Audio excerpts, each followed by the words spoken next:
మూడు పార్టీలు కలిసి పోటీ చేయడంతో కూటమిలో పెత్తనం దక్కని నేతలు రగిలిపోతూనే ఉన్నారు.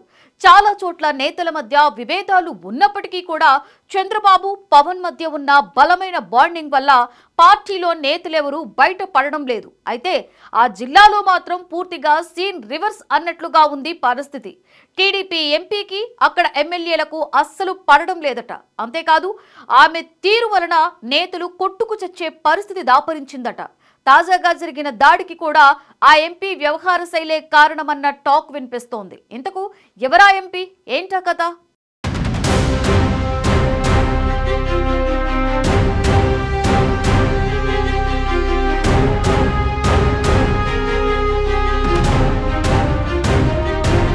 నంద్యాల జిల్లా శ్రీశైలం పాలిటిక్స్ హాట్ టాపిక్ అయ్యాయి. ఓవైపు తన రాజకీయ ప్రత్యర్థి వైసీపీ మాజీ ఎమ్మెల్యే శిల్పా చక్రపాణితో బస్తీమే సవాల్ అంటూ తొడగడుతున్న ఎమ్మెల్యే బుడ్డా రాజశేఖర్ రెడ్డి, మరోవైపు సొంత పార్టీ నేతల టూర్ను తన అనుచరుల చేత అడ్డుకోవడం రచ్చకు దారితీసింది. శ్రీశైలం నియోజకవర్గం ఆత్మకూరులో ఓ కార్యక్రమంలో పాల్గొనేందుకు టీడీపీ సీనియర్ నేత మాజీ మంత్రి ఏరాసు ప్రతాప్ రెడ్డి, ఎంపీ బైరెడ్డి శబరి రావడం బుడ్డా రాజశేఖర్కు కోపం తెప్పించిందట. తనకు సమాచారం ఇవ్వకుండా తన నియోజకవర్గానికి ఎలా వస్తారంటూ కుంపటి రాజేశారు ఎమ్మెల్యే బుడ్డా. ఎంపీ బైరెడ్డి శబరి వెంట మాజీ మంత్రి ప్రతాప్ రెడ్డి పర్యటించడాన్ని వ్యతిరేకిస్తూ ఎమ్మెల్యే బుడ్డా అనుచరులు ఏరాసు ప్రతాప్ రెడ్డి ఇంట్లోకి చొరబడే ప్రయత్నం చేశారు. ఏరాసు ఇంటిపై దాడి చేసి భయానక వాతావరణం సృష్టించడం సంచలనంగా మారింది.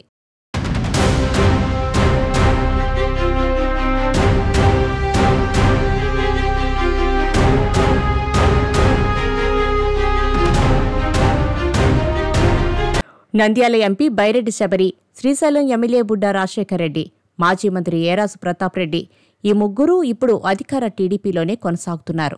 అయితే శ్రీశైలం నియోజకవర్గ పరిధిలోని పెద్దపట్టణం ఆత్మకూరులో శుక్రవారం ఉన్నట్టుండి ఈ ముగ్గురి కారణంగా తీవ్ర ఉద్రిక్తత పరిస్థితులు నెలకొన్నాయి. ఏరాసు ఇంటిపై బుడ్డా వర్గం ఏకంగా దాడికి దిగింది. పోలీసులు రాకపోయుంటే ఈ రచ్చ వేరే రేంజ్లో ఉండేదే. అసలేం జరిగిందన్న విషయానికి వస్తే బైరెడ్డి శబరి ఎంపీ హోదాలో శుక్రవారం ఆత్మకూరు వెళ్లారు. సుపరిపాలనలో తొలి అడుగు కార్యక్రమంలో భాగంగానే ఆమె అక్కడికి వెళ్లారట. అయితే ఈ సమాచారం స్థానిక ఎమ్మెల్యే అయిన బుడ్డాకు తెలియనే లేదట. సరే, మహిళా నేత, యువనేత ఉత్సాహంగా కార్యక్రమాలు చేస్తున్నారులే అని బుడ్డా కూడా పెద్దగా పట్టించుకోలేదట. ఈ కార్యక్రమంతోనే సరిపెట్టుకుని శబరి ఆత్మకూరులోని ఏరాసు ఇంటికి వెళ్లారట. ఏరాసు ఆహ్వానిస్తేనే ఆయన ఇంటికి వెళ్లారట.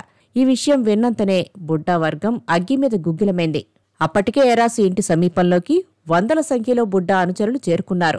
ఏరాసుతో భేటీనో పలకరింపో తెలియదుగాని అక్కడ పని ముగియగానే శబరి అక్కడి నుంచి వెళ్లిపోయారట. శబరి అలా వెళ్లగానే ఇలా బుడ్డా వర్గం ఏరాసు ఇంటిపైకి దాడికి దిగింది. కర్రలు, రాళ్లు తీసుకుని ఏరాసు ఇంటిపై దాడికి దిగారు. ఈ ఊహించని దాడితో ఏరాసు ప్రతాప్ రెడ్డి బిత్తరపోయారట. అప్పటికే ఇంటి మెయిన్ గేటు వరకు వచ్చేసి తలుపు బద్దలు కొట్టే యత్నం చేసిన బుడ్డా వర్గం ఒకానొక సమయంలో ఏరాసుపైన చేయి చేసుకున్నారని సమాచారం అందగానే పోలీసులు అక్కడికి చేరుకుని బుడ్డా వర్గాన్ని అక్కడి నుంచి బలవంతంగా పంపించేయడంతో పరిస్థితి అదుపులోకి వచ్చింది.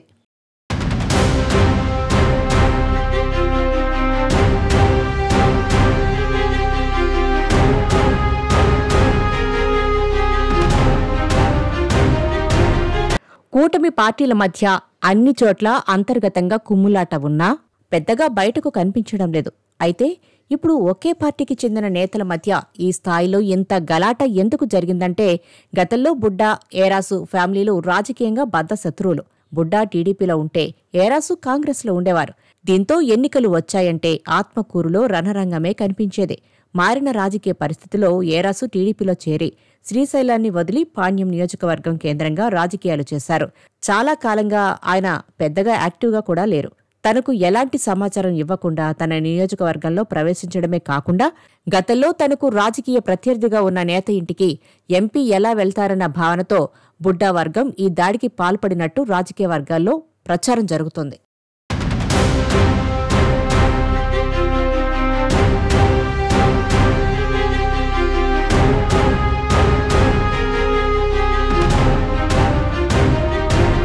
గతంలో కాంగ్రెస్ తరపున ఏరాసు ప్రతాప్ రెడ్డి, బుడ్డా రాజశేఖర్ రెడ్డిపై గెలుపొందారు. అప్పటి నుంచి వాళ్ళిద్దరి మధ్య విభేదాలున్నాయి. ఆ తర్వాత టీడీపీలో ఏరాసు ప్రతాప్ రెడ్డి చేరారు. నంద్యాల ఎమ్మెల్యే బైరెడ్డి శబరి, ఏరాసు ప్రతాప్ రెడ్డి ఒక వర్గంగా కొనసాగుతున్నారు. ఈ నేపథ్యంలో సుపరిపాలన తొలి అడుగు కార్యక్రమంలో భాగంగా ఆత్మకూరులో ఎంపీ శబరి ఏరాసు కలిసి పాల్గొన్నారు. స్థానిక ఎమ్మెల్యే అయిన బుడ్డా రాజశేఖర్ రెడ్డికి తెలియకుండా ఇంటింటికి ఎలా వెళ్తారంటూ ఎంపీ శబరిని బుడ్డా వర్గీయులు నిలదీశారు. ఇదే సందర్భంలో ఏరాసు ప్రతాప్ రెడ్డి ఇంటి వద్ద బుడ్డా వర్గీయులు నిరసనకు దిగారు. ఏరాసు డౌన్ డౌన్ అంటూ నినాదాలు చేశారు. ఏరాసు గో బ్యాక్ అంటూ నినదించారు. ఇంటి నుంచి బయటకొచ్చిన ఏరాసుపై బుడ్డా వర్గీయులు భౌతిక దాడికి పాల్పడ్డారు. దీంతో ఈ వ్యవహారం ఇప్పుడు సర్వత్రా చర్చనీయాంశంగా మారింది.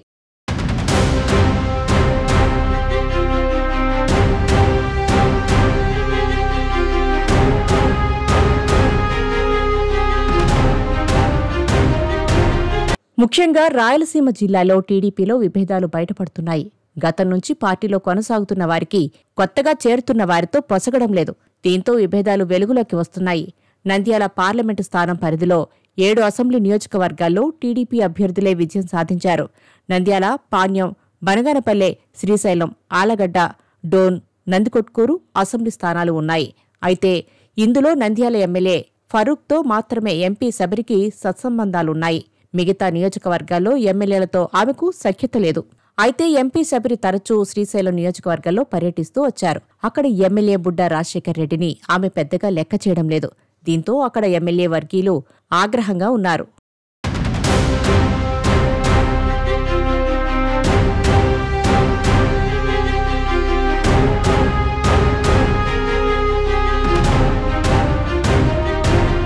ఎన్నికలకు ముందు వరకు బీజేపీలో ఉన్న శబరి తర్వాత అనూహ్యంగా టికెట్టు పొంది విజయం సాధించారు. అయితే నియోజకవర్గంలో కాకలు తీరిన టీడీపీ నాయకులతో ఆమె ఢీ అంటే ఢీ అన్నట్టుగా వ్యవహరించే ప్రయత్నం చేస్తున్నారు. కానీ శబరి దూకుడును వారు పట్టించుకోవడం లేదు. పైగా ఆమెనే పక్కన పెడుతున్నారన్న చర్చ సాగుతోంది. తాజా ఘటన నేపథ్యంలో ఎంపీ శబరిని అలాగే బుడ్డా రాజశేఖర్ రెడ్డిలపై అధిష్టానం సీరియస్ అయినట్లు తెలుస్తోంది. జరిగిన సంఘటన తాలూకు ఇద్దరినీ వివరణ కోరడానికి అధిష్టానం పిలిపించిందట.